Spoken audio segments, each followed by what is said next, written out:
Welcome back to national academy NIOS +2 ഇംഗ്ലീഷിലെ 5ാമത്തെ chapter ആയിട്ടുള്ള ഫ്യൂവൽ ഓഫ് ദ ഫ്യൂച്ചർ എന്ന ചാപ്റ്ററാണ് നമ്മൾ ഇന്ന് ഇവിടെ ഡിസ്കസ് ചെയ്യാൻ പോകുന്നത്. ഭാവിയിലെ ഇന്ധനം എന്നാണ് ഈ ചാപ്റ്ററിന്റെ അർത്ഥം. ഈ ചാപ്റ്ററിൽ പറയുന്ന ഇന്ധനം വിൻഡ് എനർജിയെ കുറിച്ചാണ്.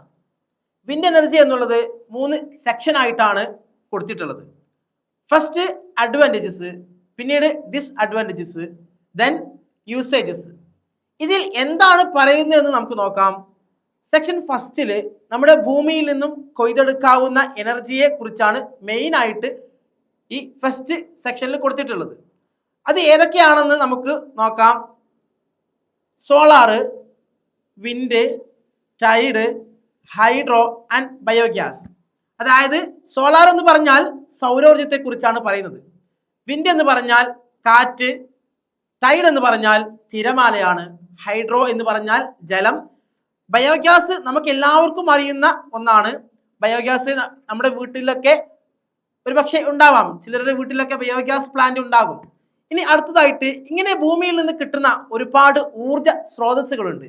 ഇതിൽ ഇന്ത്യക്ക് അഭിമാനിക്കാൻ പറ്റിയ 2 കാര്യങ്ങളാണുള്ളത്. ഒന്ന്, പുനരുപയോഗിക്കാൻ പറ്റുന്ന ഊർജത്തിന്റെ മന്ത്രാലയം എന്ന് ഇന്ത്യ അറിയപ്പെടുന്നുണ്ട്. പുനരുപയോഗിക്കാൻ പറ്റുന്ന ഊർജത്തിന്റെ മന്ത്രാലയം എന്ന് ഇന്ത്യ അറിയപ്പെടുന്നുണ്ട്. രണ്ടാമതായിട്ട് വിൻഡ് എനർജി ഉൽപ്പാദിപ്പിക്കുന്നതിൽ ലോകത്തിലെ തന്നെ 5ാം സ്ഥാനം ഇന്ത്യക്കാണുള്ളത്. വിൻഡ് എനർജി ഉൽപ്പാദിപ്പിക്കുന്നതിൽ ലോകത്തിലെ തന്നെ 5ാം സ്ഥാനം ഇന്ത്യക്കാണുള്ളത്. ഇതാണ് 1ാം പാരഗ്രാഫിൽ പറഞ്ഞിട്ടുള്ളത്. ഇനി അടുത്ത പാരഗ്രാഫിൽ എന്താണ് പറഞ്ഞിട്ടുള്ളത് നോക്കാം. വിൻഡ് എനർജി യൂസ് ചെയ്തിട്ട് യാന്ത്രികോർജം ഉണ്ടാക്കാൻ കഴിയും എന്നാണ് പറയുന്നത്. കാറ്റിൽ നിന്നുള്ള കെനറ്റിക് എനർജിയെ കൺവേർട്ട് ചെയ്ത് മെക്കാനിക്കൽ എനർജി ആക്കി മാറ്റും. ആ മെക്കാനിക്കൽ എനർജിയുടെ യൂസേജസ് ആണ് പിന്നീട് കൊടുത്തിട്ടുള്ളത്. ധാന്യങ്ങൾ പൊടിക്കാൻ ഉപയോഗിക്കുന്നുണ്ട്, അതുപോലെ തന്നെ പമ്പിൽ നിന്നും വെള്ളം അടിക്കാൻ ഉപയോഗിക്കുന്നുണ്ട്. അങ്ങനെയുള്ള എല്ലാ കാര്യങ്ങളും അതിൽ പറയുന്നുണ്ട് എന്നുള്ളതാണ്.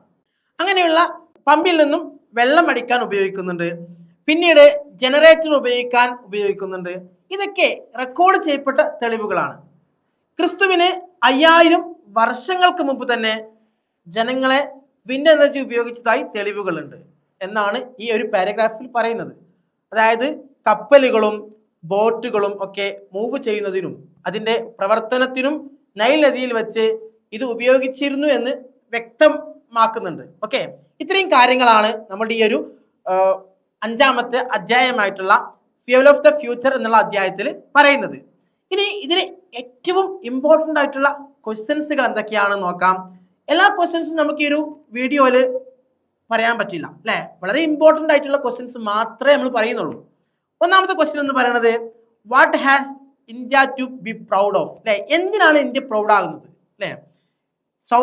സൗരോർജം ഉൽപ്പാദിപ്പിക്കുന്നതിൽ ഇന്ത്യയാണ് ലോകത്തിലെ 5ാം സ്ഥാനത്തുള്ളത്. അതിൽ ഇന്ത്യ ബാക്കിയുള്ള രാജ്യങ്ങളിൽ നിന്നൊക്കെ ഇന്ത്യ 5ാം സ്ഥാനത്താണ് ഉള്ളത് എന്നുള്ളതാണ് ഏറ്റവും വലിയ പ്രൗഡ് ആയിട്ടുള്ള കാര്യം എന്ന് പറയുന്നത്. ഇനി which energy do we get from the sun. സൂര്യനിൽ നിന്നും ഉൽപ്പാദിക്കപ്പെടുന്ന ഊർജം ഏതാണ് അല്ലെ. സോളാർ നമ്മൾ ഉപയോഗിക്കുന്നതാണ്, എല്ലാവർക്കും അവരുടെ കാര്യമാണ് സോളാർ.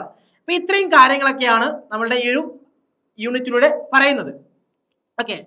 ഇനിയും കൂടുതൽ കാര്യങ്ങൾ അറിയാനും താല്പര്യമുള്ളവര് അല്ലെ, നമ്മളുടെ ഫ്യൂവൽ ഓഫ് ദ ഫ്യൂച്ചർ എന്നുള്ള അധ്യായം തന്നെ കേൾക്കുമ്പോൾ തന്നെ വളരെ രസകരമായിട്ടുള്ള അധ്യായമാണ് അല്ലെ. അപ്പൊ ഇതിനെ കുറിച്ചുള്ള ഒരു കാര്യമാണ് നമ്മൾ പറഞ്ഞത് അല്ലെ. നമ്മളുടെ ബയോഗ്യാസ്, സോളാറ്, അതുപോലെ തന്നെ സൗരോർജങ്ങൾ ഉപയോഗിക്കുമുണ്ടാകുന്ന മനുഷ്യർക്ക് ഉണ്ടാകുന്ന പ്രത്യാഘാതങ്ങളെ കുറിച്ചൊക്കെ ഈ ഒരു അധ്യായത്തിലൂടെ വിശദീകരിക്കുന്നുണ്ട്. ഇനി കൂടുതൽ നമ്മൾ പറഞ്ഞ പോലെ തന്നെ 2 ക്വസ്റ്റ്യൻസുകളാണ് നമ്മൾ ഡിസ്കസ് ചെയ്തിട്ടുള്ളത്. ഒന്ന്, which has India to be proud of. എന്തൊരു കാര്യത്തിന് വേണ്ടിയാണ് ഇന്ത്യ അഭിമാനം കൊള്ളുന്നത് അല്ലെ. ലോകത്തിലെ 5ാം സ്ഥാനമാണ് സൗരോർജം ഉൽപ്പാദിപ്പിക്കുന്നതിൽ ലോകത്തിലെ ഏറ്റവും 5ാം സ്ഥാനത്താണ് നമ്മുടെ ഇന്ത്യക്കുള്ളത് എന്നുള്ളതാണ് ഏറ്റവും വലിയ അഭിമാനകരമായിട്ടുള്ള കാര്യം. ഇനി which energy do we get from the sun. സൂര്യനിൽ നിന്നും നമ്മൾ ഏത് എനർജിയാണ് നമുക്ക് ലഭ്യമാകുന്നത് എന്നുള്ളതാണ്. അത് നമുക്കറിയാം സോളാർ ആണ്, എല്ലാവരും അറിയുന്ന ഒരു കാര്യമാണ് അത്. ഇത്രയും കാര്യങ്ങളൊക്കെയാണ് നമുക്ക് ഈ ഒരു വീഡിയോയിൽ പറയാനുള്ളത്. കൂടുതൽ അറിയാനും പഠിക്കാനും താല്പര്യമുള്ള വിദ്യാർത്ഥികളാണെങ്കിൽ നിങ്ങൾ ഞങ്ങളുടെ നാഷണൽ അക്കാദമി ജോയിൻ ചെയ്ത് അഡ്മിഷൻ ഉറപ്പുവരുത്തുക. താഴെ കാണുന്ന നമ്പറിൽ കോൺടാക്ട് ചെയ്ത് അഡ്മിഷൻ ഉറപ്പുവരുത്തുക. Thank you to all.